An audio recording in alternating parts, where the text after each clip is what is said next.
Wonderful, wonderful. Well, I just wanted to say thanks everybody for coming today. So far, I don't know about you, but I've had a brilliant time. The choir there was amazing. When they first did their first song, I was almost, I saw the man tear almost trickling down my cheek. I thought, no, don't do it. But no, really emotional.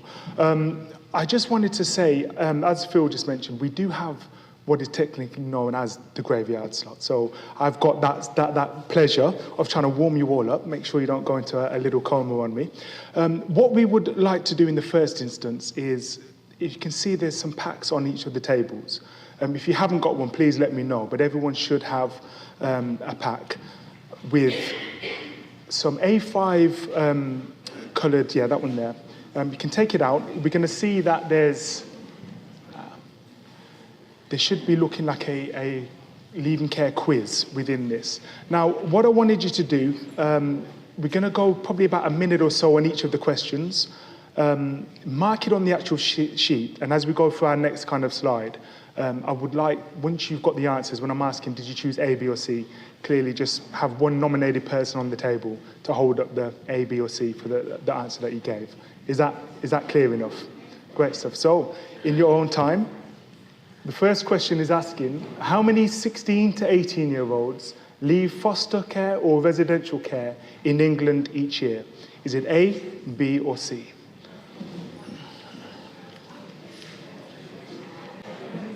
We'll go through on question 2. In 2013, what was the age in which 50% of young adults in the UK still live with their parents? A, B, or C? We'll move on to question 3.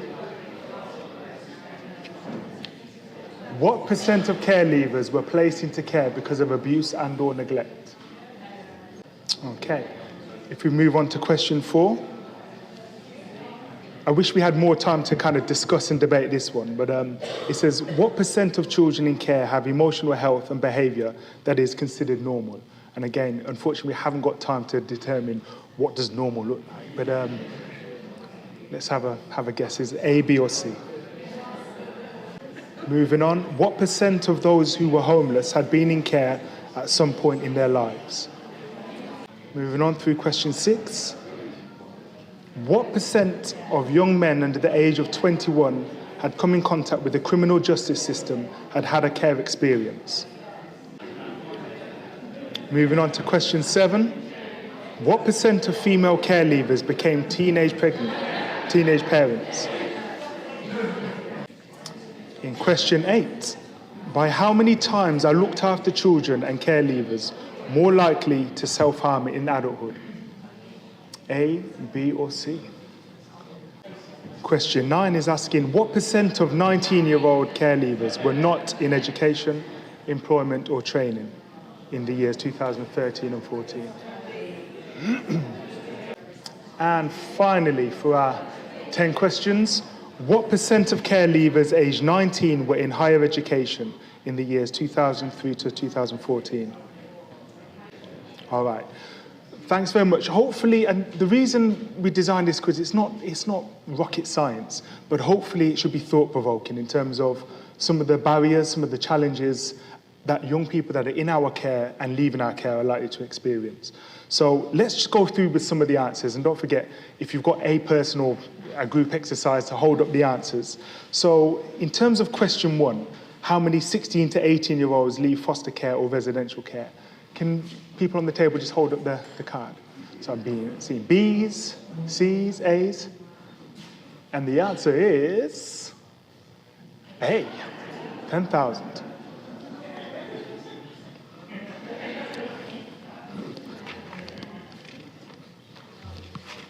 Question 2. In 2013, what was the age in which 50% of young adults in the UK still lived with their parents? Let me see your cards. Again, we've got a mixture. And the answer is A. Now, I was somewhat shocked by that.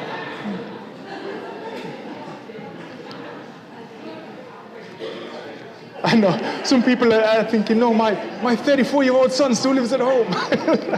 Yeah.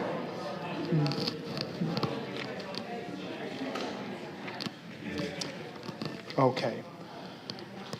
just to say real quick that we know that the transitional journey for our young people who are in care is both shorter and more severe in comparison to the counterparts who remain living with their family of origin or their birth family. So we know that not only do care leavers have to experience the simple fact that they're in care and having to leave care, they have to find employment, education, training. They have to find somewhere to live and all of the kind of responsibilities that's gonna bring with it. All of these new responsibilities have to be done within a very short period of time. And we're going to talk about this in a moment. So we can see that between the age of 16 and 17, which is within our social care setting, we actually say from the age of 16, we transfer from the care plan to that of a pathway plan and start making that transitional planning as they go into early adulthood and beyond. So even in international terms, the UK has one of the earliest leaving care ages.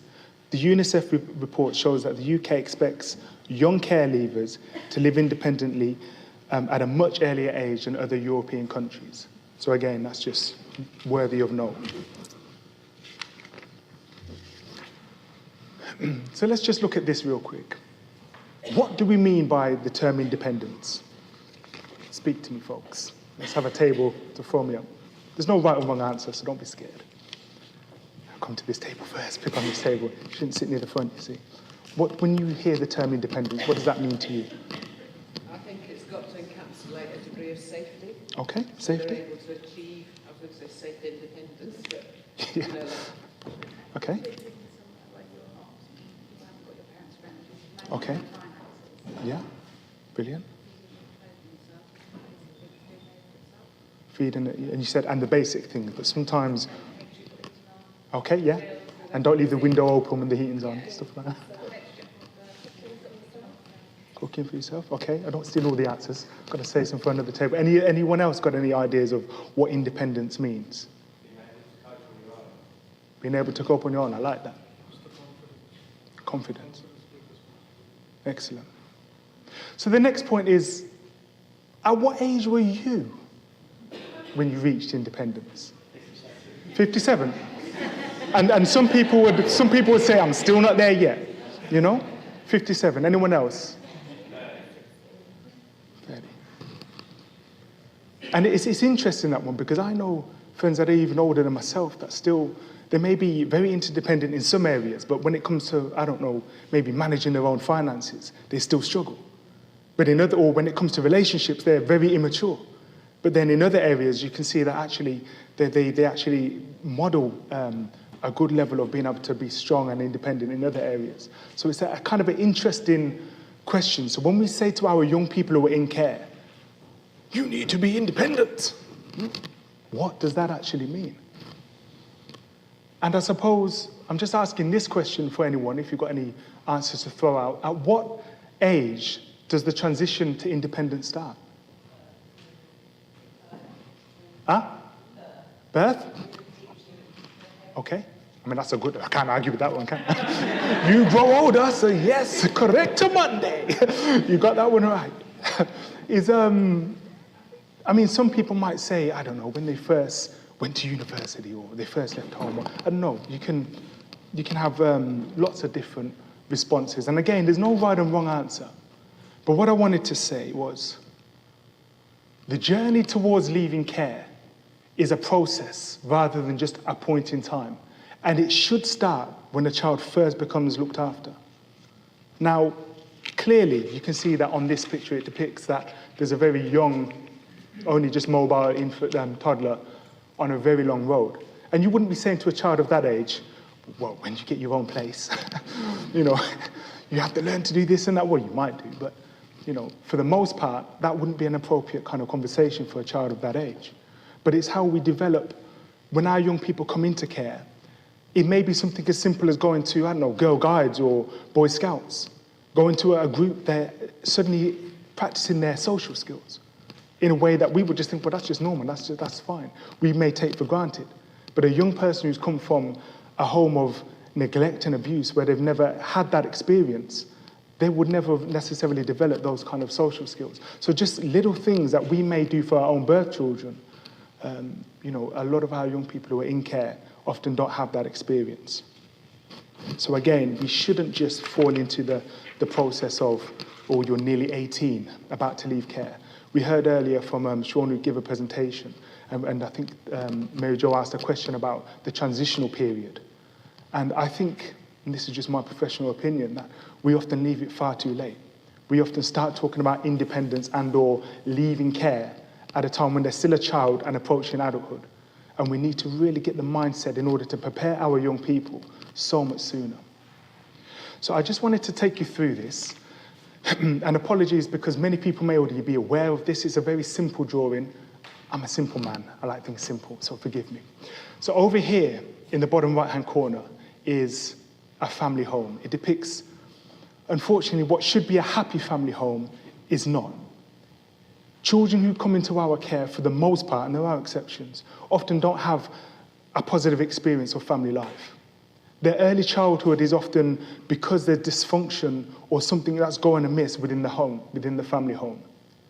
When they first come to our attention, in terms of the children's social care, or in layman terms, social services, which has stigma within itself. So if we go over to here to signpost 1, we may think, this is a child in need. This thing's not quite right at the family home, we need to make it better. So our general process is that we would put a family on a child in need process, a child in need plan, sorry. And we would review that plan every 6 weeks, potentially for about a period of 3 months or so. 3 to 6 months, if nothing is getting better, we then have to ask ourselves, what are we doing? I've said this before and I'll say it again. It is not plans that safeguard children.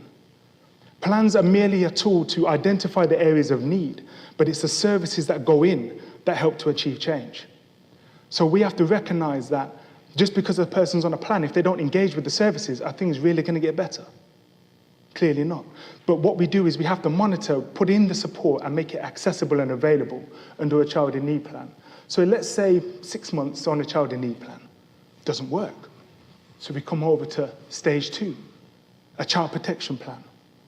Now this is where the concerns are such where we consider the child to be at risk of harm. So they want a child protection plan. Normally that can vary. Well, the first child protection plan will be 3 months and then reviewed thereafter. So let's say 6 months down the line, that's your second review of the child protection plan. Bearing in mind the 6 months you may already have had on a child in need plan, notwithstanding the time that they were in the family home before they even came to the department's attention in terms of being at need. So then you've got this process where we have to bear this in mind. Imagine then we go over to stage 3 at court, the child protection plan not failed, not worked, things are still not good enough. So eventually the social worker holding the case has got enough evidence to say, this is not good enough. And they can present that in a statement to the court to say, we really think we need to have alternative plans for this child. The whole court process within itself, if done right, is meant to schedule for no more than 26 weeks. That's if you're experienced and got the timescales on point. That's if you've done all your front loading. It's if you've got the experts that are going to do the psychology assessment or whatever before in the early stages. So imagine all that process is done and we're bang on timescale. You've got another pretty much 6 months where that child or that young person is in limbo. They don't actually know whether they're going to actually return to their birth family or stay within the care system. So when we just take a minute to ponder that, bearing in mind the emotional journey they've already experienced, we sometimes wonder why young people that start manifesting challenging or complex behaviors later on in their lives. So let's say, for the example of this, that the child or young person wasn't able to return home to their birth parents or any other family member. We then have to start from that point thinking about one day our services will end. And we need to prepare our young people to have that emotional resilience, to have the skills that they're going to need to make it a successful transition in the community. I just want to use this quote real quick, and I know it's a kind of a much more older quote, and there are more recent ones, but I think that truth doesn't really fade, and it transcends the test of time. So the early family environment will not only influence the kinds of later environments that children are likely to encounter, but also the skills, the behavior and attitudes with which they will meet these environment opportunities. So in layman's terms, the early family environment has a significant impact on the influence that a young person will see the world, their outlook on life as they grow older. So the journey travelled, I'll just say this real quick, the journey travelled by young people in care and leaving care is absolutely critical to understand when we start making plans for them to move forward. Just a keynote to any social practitioner within the room. Again, I know the stress and the pressures within the role, but when you inherit a case, that's the life that you're inheriting. Take the time to read the case file. Don't just jump in there. You may not be able to read it from cover to cover, but there's significant information in there that you must take heed of in order to understand the young person and the journey they've travelled. So, back to the quiz. Question 3, what do people have on that one in terms of the number of children that were in care? Got some, okay. And can I ask also for question 4? What did people choose for question 4?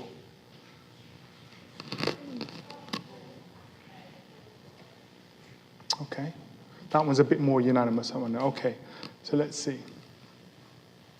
Many people are taken into care because they've suffered abuse or neglect.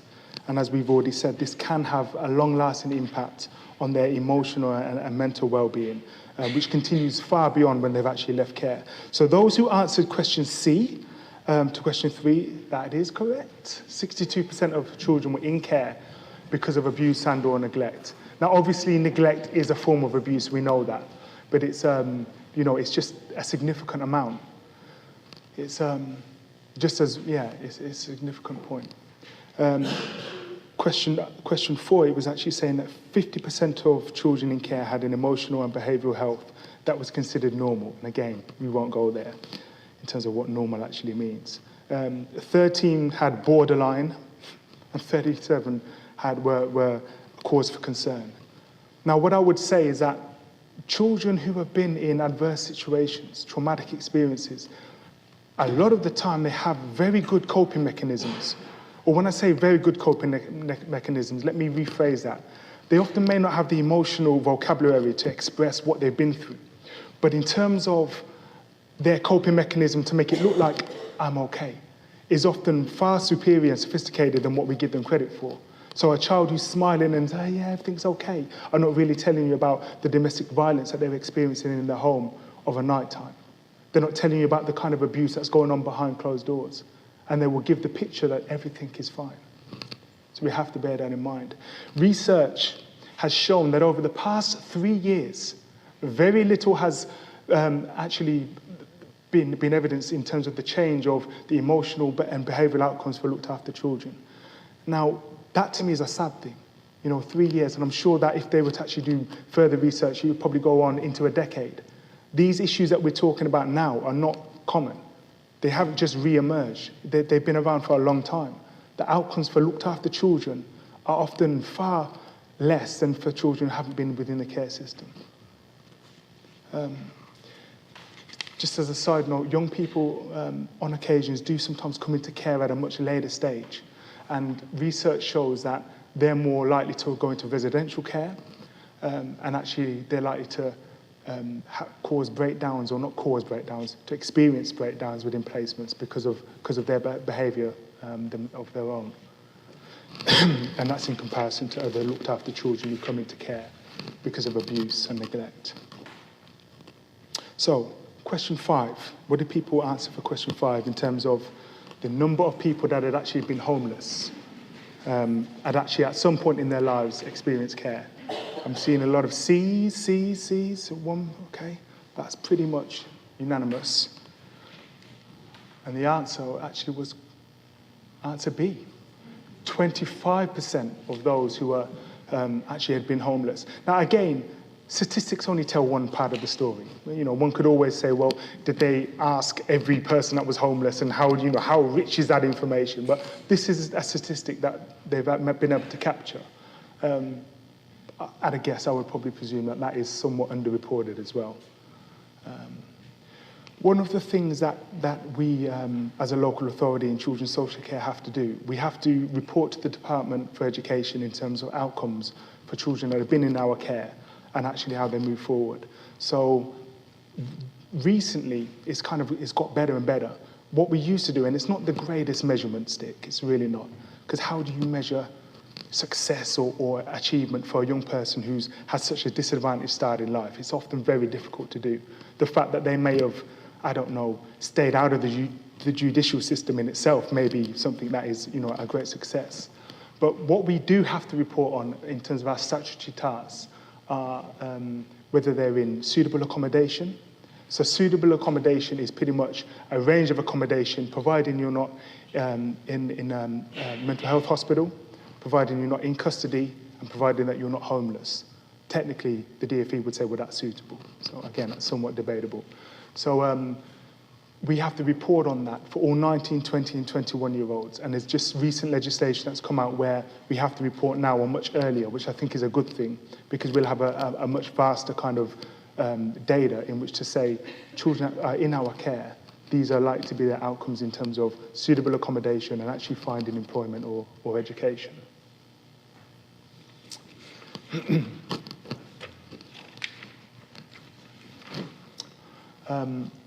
Again, this is just, I'm going to whiz through this due to time.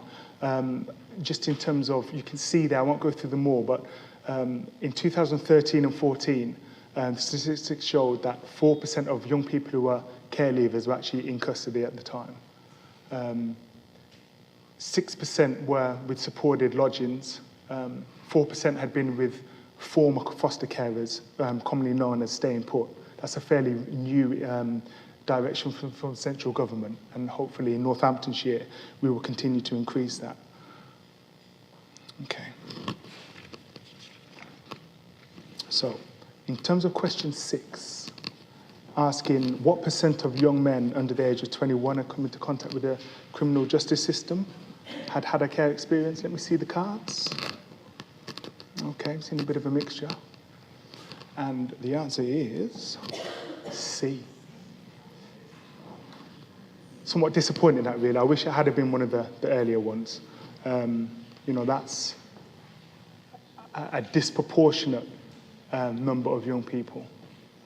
And again, we heard one of our speakers earlier saying that now when young people actually come into prison, one of the questions that is actually asked is, have you at any point in your time been in care? Again, that's subject to being an honest and transparent answer. Some young people may say no, but actually the answer may be yes.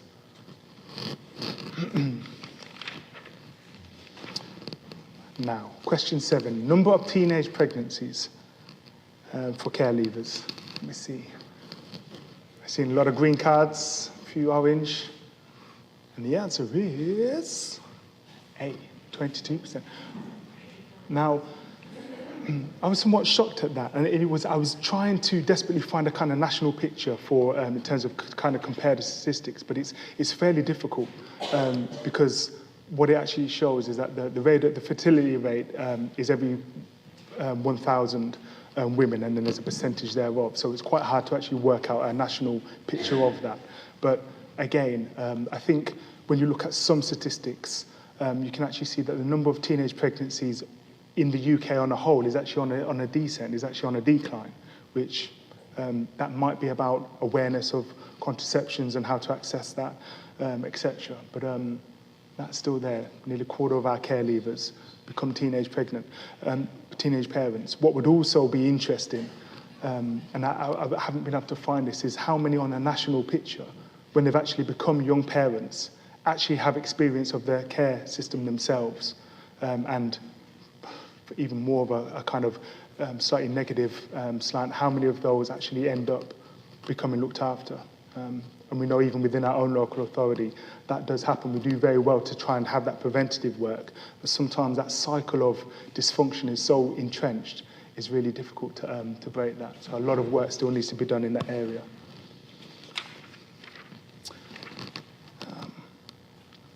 Question 8. How many more times likely are care leavers, children and care leavers, to commit self-harm in adulthood? Let's see seeing some B's and C's. And the answer is C. Again, almost not surprising when we've just heard of all the kind of the journey that many care leavers go through.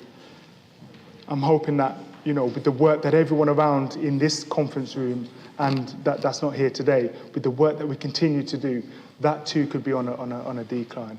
That would be a very good day.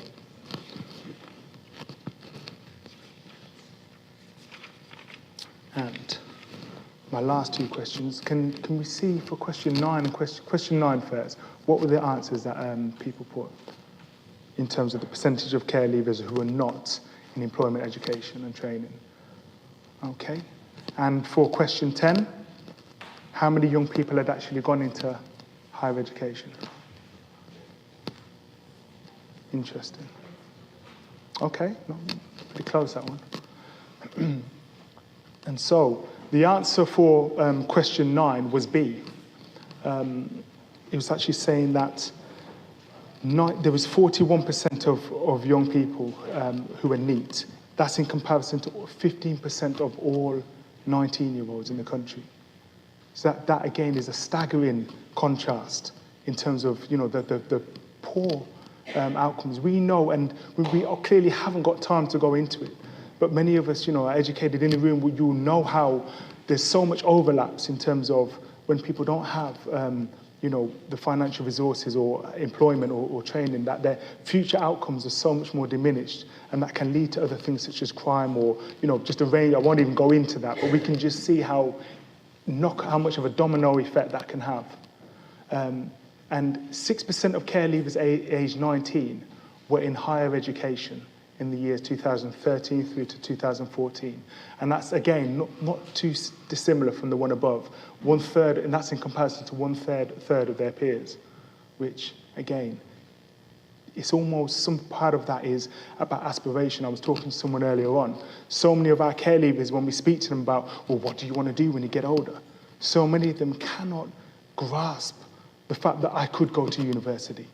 So many of them will think, well, you've got to speak like this, and you've got to go to Oxford or Cambridge, and you've got to be born with a golden spoon in your mouth type of scenario. And so many times we hear young people say, well, I've got a criminal record, or I've got this, or I've got that. So many barriers that their own experience and journey through life has kind of thrown up where they feel, I'm not worthy or I can't achieve. So there's just a lot just in terms of the emotional well-being there that we've really got to tackle and to break down that kind of that misconception. So I think that kind of brings me slightly ahead of schedule, but I know that we've got one that we didn't have earlier on. So I just wanted to say, hopefully people, thanks, you've been a brilliant, audience, in terms of, I think just listening to all of that.